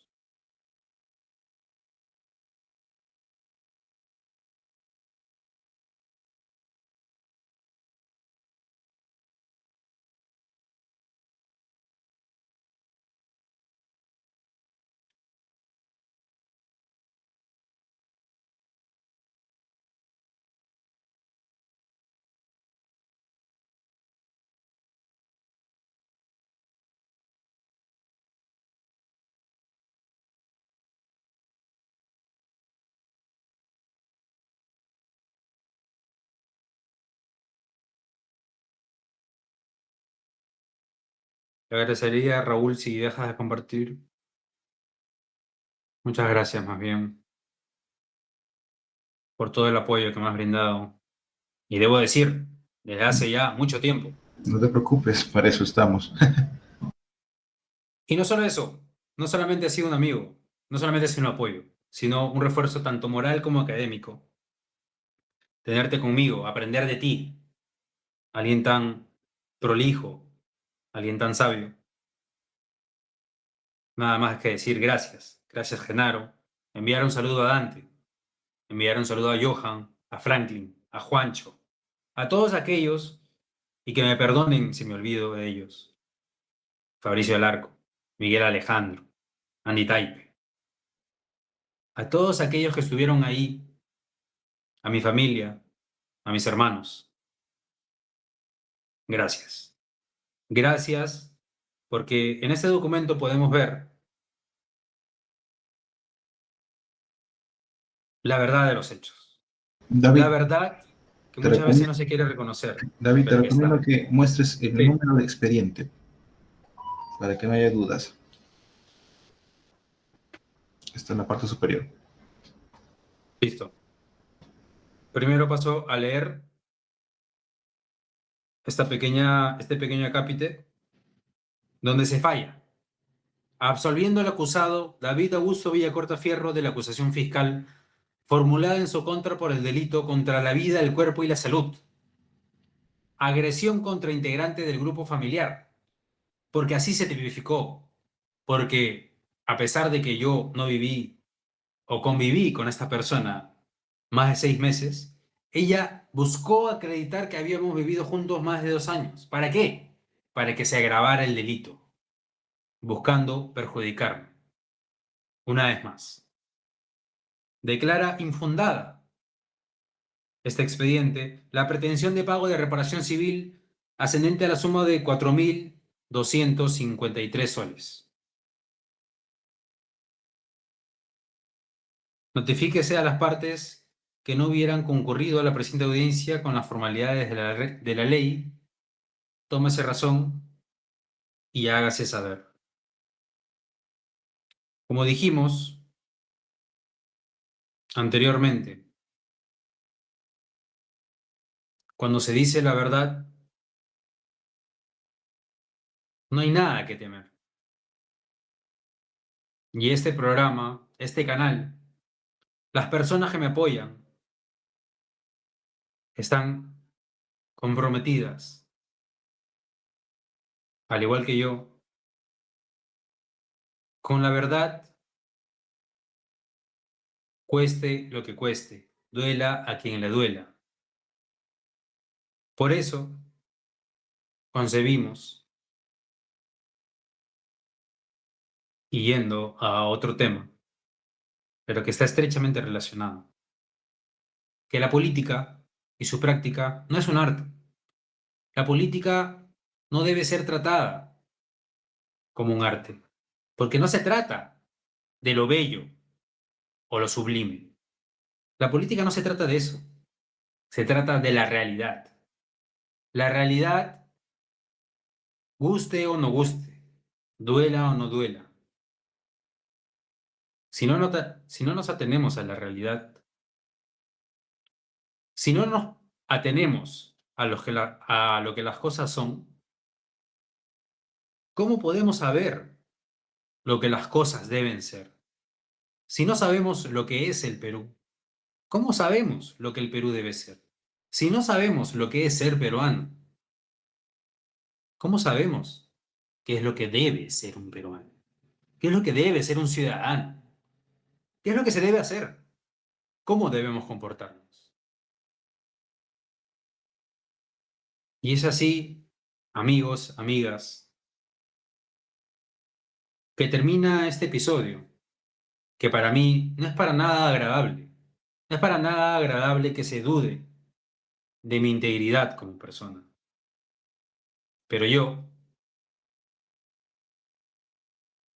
no he querido que este canal y estas investigaciones que se propone este canal sean parte de lo que acontece a mi persona. Porque los argumentos no tienen nada que ver con lo que la persona es. Un argumento, y lo sabe bien Raúl, tiene una estructura propia, una estructura que lo acerca o lo aleja de la verdad. No hay que caer en falacias como tú eres hombre, ¿qué puedes decir sobre los problemas de las mujeres? Porque claro, si siguiéramos esa lógica, ¿de qué podríamos hablar? no podríamos hablar del problema de nadie que no seamos nosotros. Pero este canal se compromete, como lo dijimos desde el primer programa, en atender a los grandes problemas que flagelan y retrasan a nuestra nación, con el afán de saber qué es lo que es este país, para saber qué debemos hacer con él.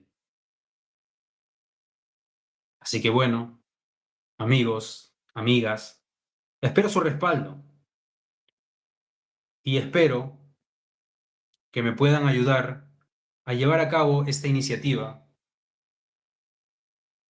porque hay buenos peruanos y buenas peruanas que están dispuestos a dar no solo su tiempo, sino hasta la vida, por un futuro grande y glorioso para este país. Es así que acabamos esta noche de narrar esta historia y espero no volver a tener que narrarla y que haya quedado claro de dónde vengo, de los medios de los que me valgo para lograr mis objetivos finales, que es el de hacer una contribución a través de la política, de la historia de las ideas y de la historia misma de nuestra nación.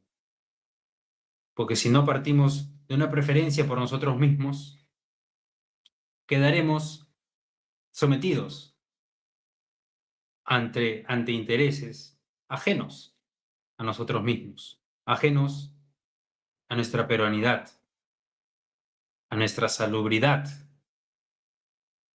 como peruanos. Es así que termino. Y si se tiene alguna pregunta, Marcelo, desde los comentarios, Raúl, Genaro, para mí sería un placer poder contestarlas. Mi pregunta sería, ¿en la actualidad tienes alguna relación con algún tipo de estas personas o has recibido algún tipo de represalia por parte de estas? Por parte de tus inquisidores, me refiero. Mira, Genaro, en un primer momento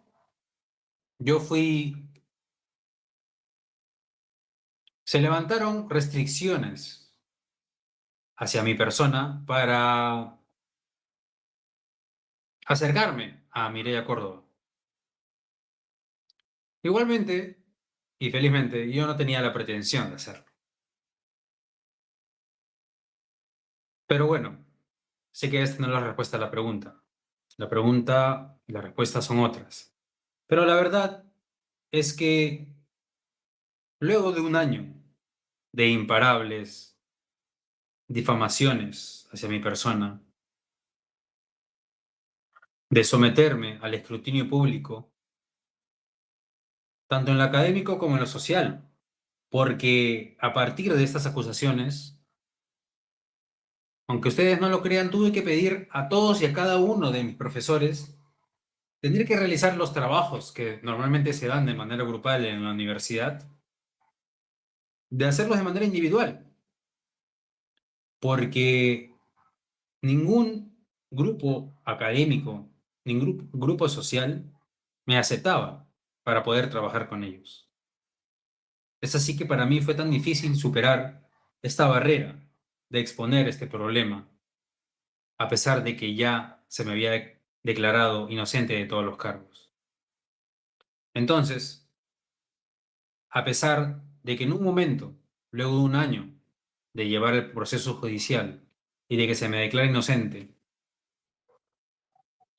se me declara inocente y uno puede pensar que hasta aquí llegó este flagelo, este drama social en el cual se me acusa y se habla a mis espaldas de quién soy. No acabó ahí. Duró aproximadamente un año más y hasta ahí llegó. Pero ni siquiera vale la pena hablar de estas personas, Porque quienes me conocen saben que una de las directivas principales por las cuales yo entré a San Marcos, y específicamente a ciencia política, fue con el afán de terminar con algo que yo aborrezco, que es la violencia.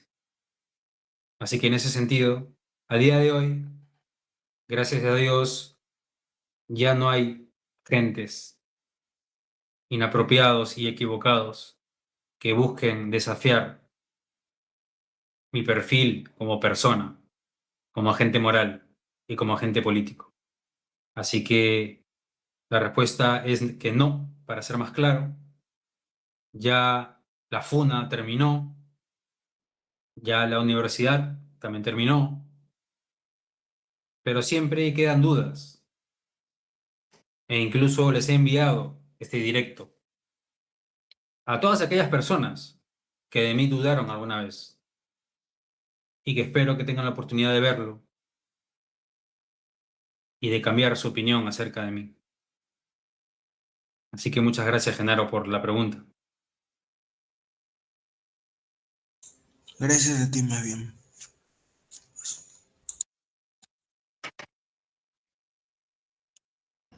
¿Algo que decir, Raúl?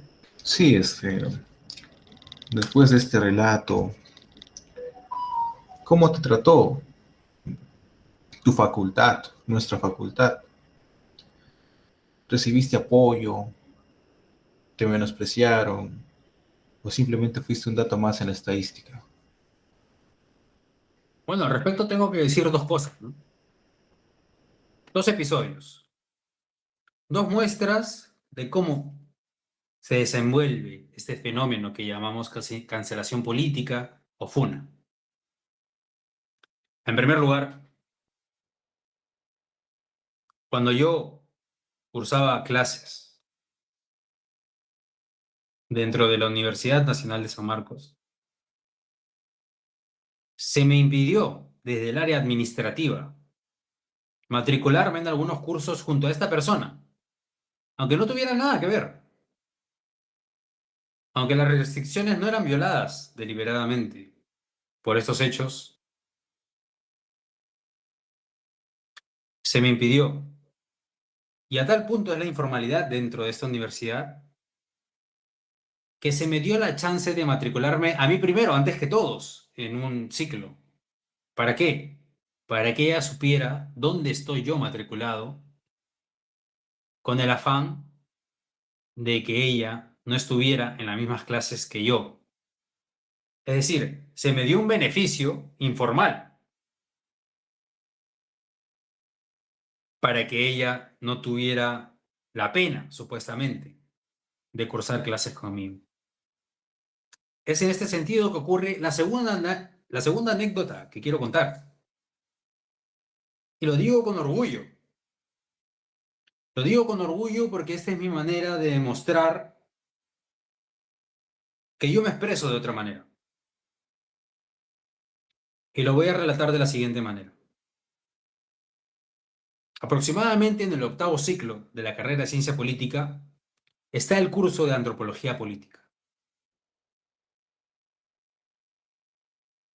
Era la primera clase y me di cuenta, automáticamente, que estábamos juntos en esta clase. Estábamos juntos en esta clase y a mí no me importaba, la verdad. Sabía que el docente tenía cosas de las cuales yo podía aprender, aunque al ser yo un alumno que no me conformaba, en las vacaciones yo ya me estaba formando en lo que era antropología política porque era un tema de mi interés. Era un tema que yo consideraba fundamental para entender la política.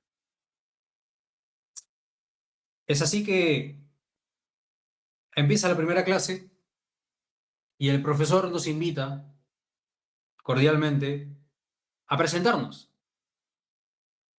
y a decir qué noción, por más vaga que fuera, teníamos de la antropología política. Yo pensaba ser bastante breve en estas declaraciones y de alguna manera intentar ser humilde. Sin embargo, Da la casualidad de que en esta clase mi micrófono fallaba, mi conexión fallaba. Entonces, como nos llamaban por lista y empezaba con la D, mi, mi correo empieza con la D, estaba como que al inicio. Estaba al inicio y me llamaron, le dije, profesor, por favor, póngame al final porque mi conexión está fallando. Lamentablemente no puedo expresarme en este instante, pero me expresaré al final. Entonces me dijo, ok, no hay problema. Los alumnos fueron pasando, eran aproximadamente como unos 50 alumnos o 40. Fueron pasando y decían sus vagas nociones de lo que es la antropología política. Y a continuación sus nombres también, ¿no? Para poder identificarlos, el profe, para que el profe los pueda identificar. Hasta que llegó el turno de Mireia Córdoba. Y Mireia Córdoba aprovechó el momento para humillarme. Para humillarme de la manera más burda. Pero claro, yo no me voy a quedar callado. Mireia Córdoba le tocó declarar, dijo su nombre, y luego, a continuación, dijo lo siguiente.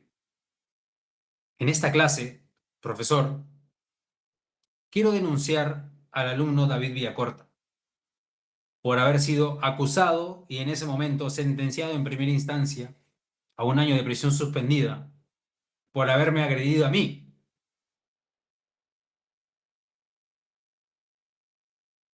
Es así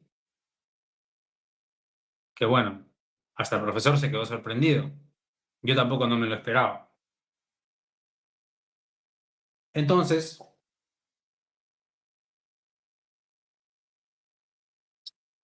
el profesor, fiel a su estilo, fiel a querer quedar bien con todos los alumnos, dijo lo siguiente. Bueno, todos tenemos derecho a la educación, todos tenemos derecho a la oportunidad de expresarnos, así que no puedo echar a este alumno, sencillamente. Y bueno, para mí fue una oportunidad porque en ese momento sentí que el profesor estaba pecando de tibio, ¿no? Como se dice, de pusilánime, al querer quedar bien conmigo y con ella. Tal vez en el fondo tenía razón, porque tal vez hubiera violado mi derecho a la educación, mi derecho constitucional a la educación. No sé si tengo razón en ese aspecto, luego me comentarás, Raúl, si estás de acuerdo. Pero eso dijo el profesor. Y a continuación siguieron los alumnos que quedaban, ¿no? Hasta que llegó mi turno. Hasta que llegó mi turno y yo decidí hacer algo que la verdad yo ya estaba acostumbrado. A destacar y no por escándalos o por algún tipo de eventualidad polémica que tenga que ver con mi ética. No. Siempre fui inquisitivo con los profesores. Nunca me quedé satisfecho con lo que decían. Siempre era una persona que, como en filosofía se dice, acudía a la petición de principio. Una persona que podríamos decir tiene algún tipo de curiosidad ansiosa. Es así que llegó mi turno. Llegó mi turno y dije lo siguiente. Buenas tardes, profesor, compañeros. Soy yo de quien se ha hablado. Soy yo de quien la alumna Mireia Córdoba ha hablado, a quien se ha referido. Y lo digo con orgullo porque a continuación voy a decir lo que pienso sobre la antropología política.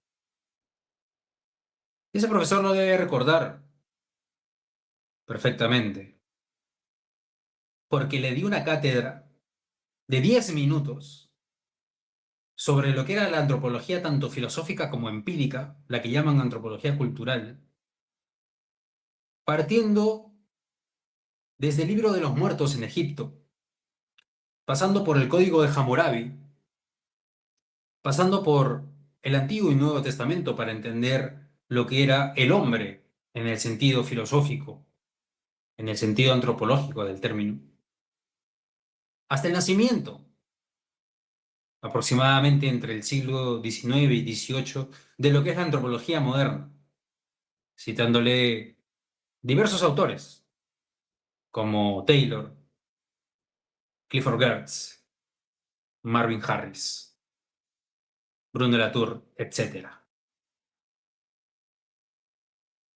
Tal lección le di que el profesor no le quedó más nada que decir que, bueno, la verdad que aquí acaba la clase, porque no tengo nada que decir al respecto. Este alumno lo ha dicho todo. Así que pasamos a un descanso y veremos de qué manera puedo complementar lo que este alumno ha dicho, porque me ha dejado sin nada que decir. Ha trazado las líneas de cómo se entiende la antropología, incluso por fuera de los estándares a los cuales estoy acostumbrado. Porque claro, este profesor, al ser un antropólogo, normalmente piensa en la antropología como antropología moderna. Antropología a partir del siglo XIX, del siglo XVIII, con los estudios sobre comunidades originarias, africanas, etc. Entonces, es a partir de aquí que yo decido apabullar a este profesor, pero no con la intención de hacerle daño, sino de robarme el protagonismo de esta clase. Robarme el protagonismo para saber, o mejor dicho, hacerle saber a estas personas que no soy cualquier improvisado, ni cualquier alumno, y que no he venido aquí a ser un alumno pasivo, a estar adscrito a esta pedagogía en donde espero que el profesor venga a recomendarme autores, a ver si puedo aprender algún capítulo de algún libro de ellos. No, no, no. He venido aquí a dialogar, a aprender y a confrontar ideas de la manera más productiva posible. No estoy aquí para que me hagan pasar vergüenza por algo que en el fondo yo sabía que era inocente. Es así que la primera, la segunda, la tercera y la cuarta clase arremetí contra las tesis con todo respeto del profesor, con todo respeto y con argumentos lo mejor planteados posibles hasta donde daban mis conocimientos en ese momento.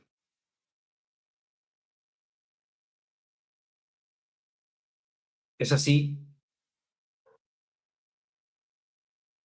que pude hacerme un perfil, pude darme a conocer como un alumno insatisfecho con la forma en cómo se enseñaba ciencia política en esa universidad.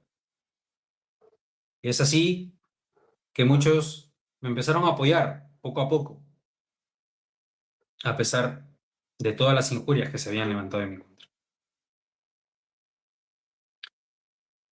Es así, mi querido Raúl,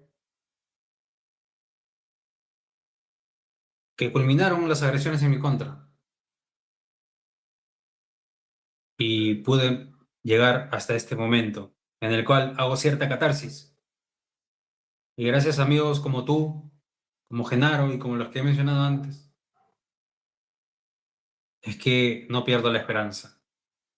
No pierdo la esperanza porque sé, no creo, sé que existen posibilidades para que la Universidad Mayor de San Marcos, para que la Escuela de Ciencia Política, para que nuestro país pueda tomar el lugar en el mundo que se merece.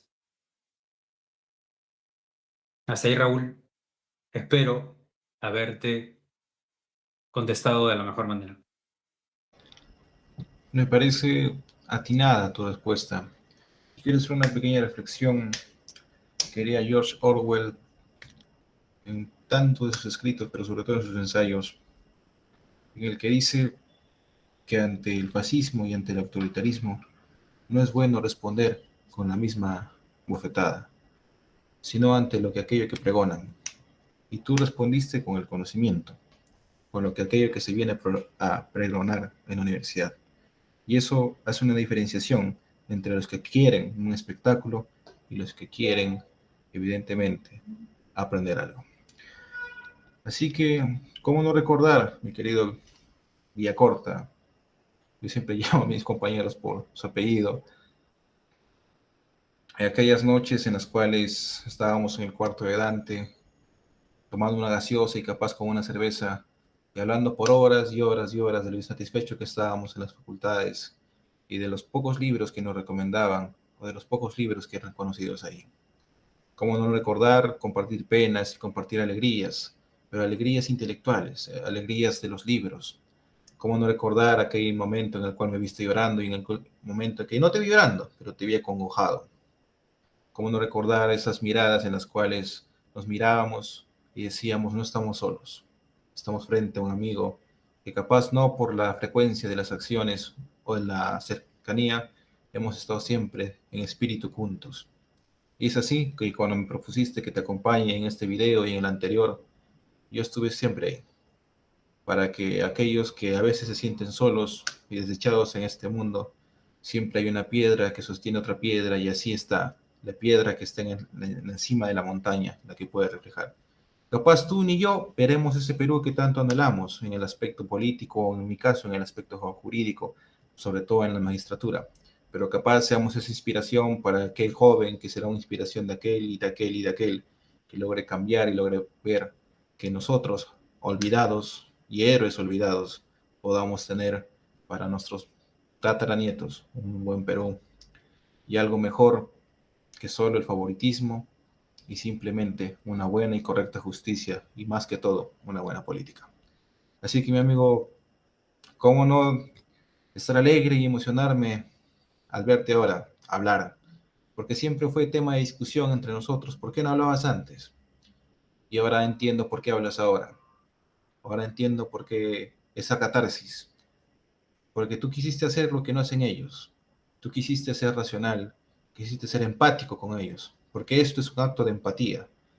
El no responder con la visceralidad, sino con la reflexión. Y rescatar no solo tu punto, sino el punto de todos. Así que mi amigo, no me queda otra cosa que decir. Gracias por ser mi amigo y gracias por dejarte acompañar. Bueno, qué emoción, la verdad, Raúl. Y la verdad, agradecer a todos aquellos que nos han acompañado esta noche, ya sea en vivo, ya sea a través de una repetición del video, pero comunicarles que no pierdan la esperanza, que a pesar de que nuestro partido, perdón, nuestro país se ve sometido por diferentes dificultades y vicisitudes, no hay que perder la esperanza, porque siempre hay buenos peruanos dispuestos a hacer lo inesperado, sacrificar lo más querido para poder llevar a nuestro país a buen puerto. Y es así como culminamos esta noche. Culminamos luego de 2 horas de video, de transmisión, y espero que puedan llevarse un buen mensaje de lo que hemos dicho esta noche.